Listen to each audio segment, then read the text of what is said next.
Dweller of the Dark. We are a channel honoring the yellowed and blackened bones of many prominent authors.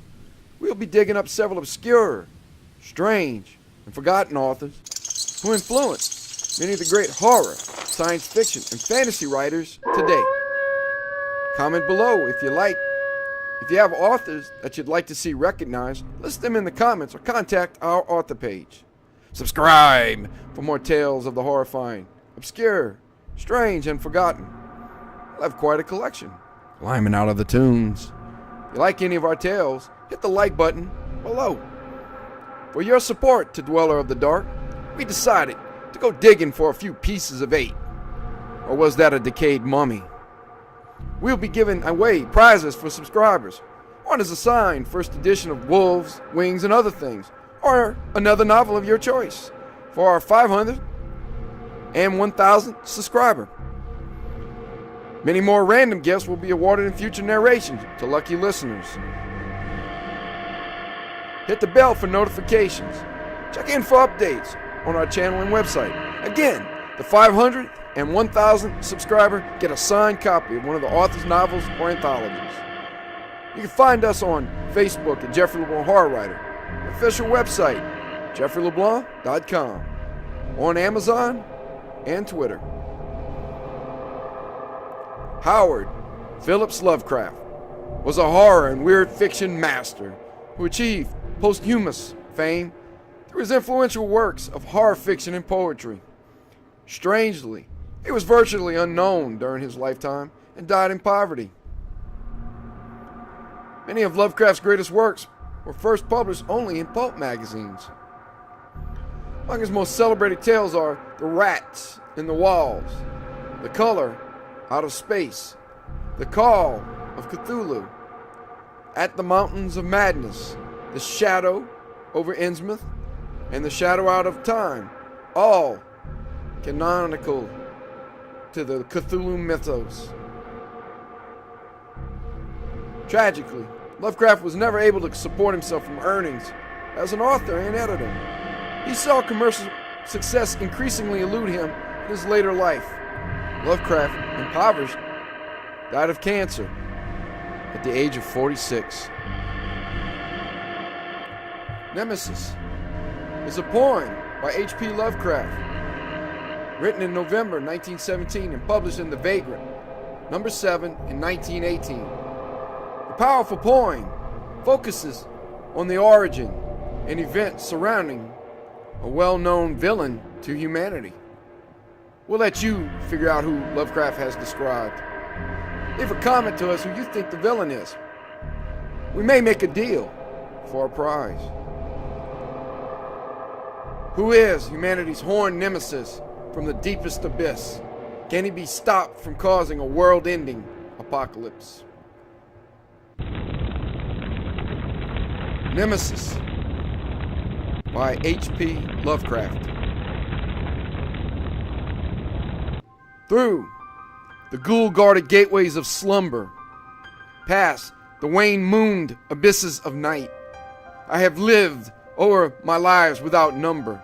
I have sounded all things with my sight, and I struggle and shriek ere the daybreak, being driven to madness with fright. I have whirled with the earth at the dawning, when the sky was a vaporous flame. I have seen the dark universe yawning, where the black planets roll without aim, where they roll in their horror unheeded, without knowledge or luster or name. I had drifted o'er seas without ending, under sinister, gray-clouded skies, that the many-forked lightning is rending, that resound with hysterical cries, with the moans of invisible demons that out of the green waters rise. I have plunged like a deer through the arches of the hoary primordial grove, where the oaks feel the presence that marches and stalks on where no spirit dares rove. And I flee from a thing that surrounds me and leers through dead branches above, I have stumbled by cave-ridden mountains that rise barren and bleak from the plain. I have drunk of the fog-fetid fountains that ooze down to the marsh and the main. And in hot cursed torrents I have seen things I care not to gaze on again.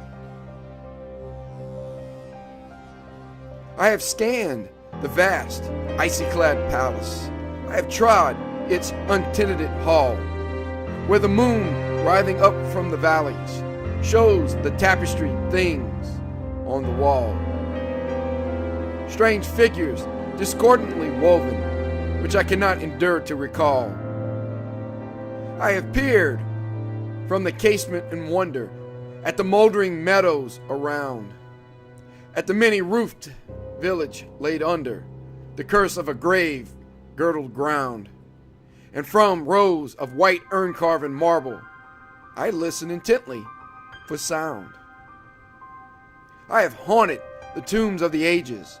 I have flown on the pinions of fear, where the smoke-belching Erebus rages, where the jackals loom snow-clad and drear, and in realms where the sun of the desert consumes what never can cheer. I was old when the pharaohs first mounted the jewel-decked throne by the Nile. I was old in those epochs uncounted, when I, and I only, was vile, and man, yet untainted and happy, dwelt in the bliss on the far Arctic isle. Oh, great was the sin of my spirit, and great is the reach of its doom. Not the pity of heaven can cheer it, nor can respite be found in the tomb. Down the infinite eons come beating the wings of unmerciful gloom. Through the ghoul-guarded gateways of slumber, past the wane-mooned abysses of night, I have lived o'er my lives without number. I have sounded all things with my sight, and I struggle and shriek ere the daybreak, being driven to madness with fright.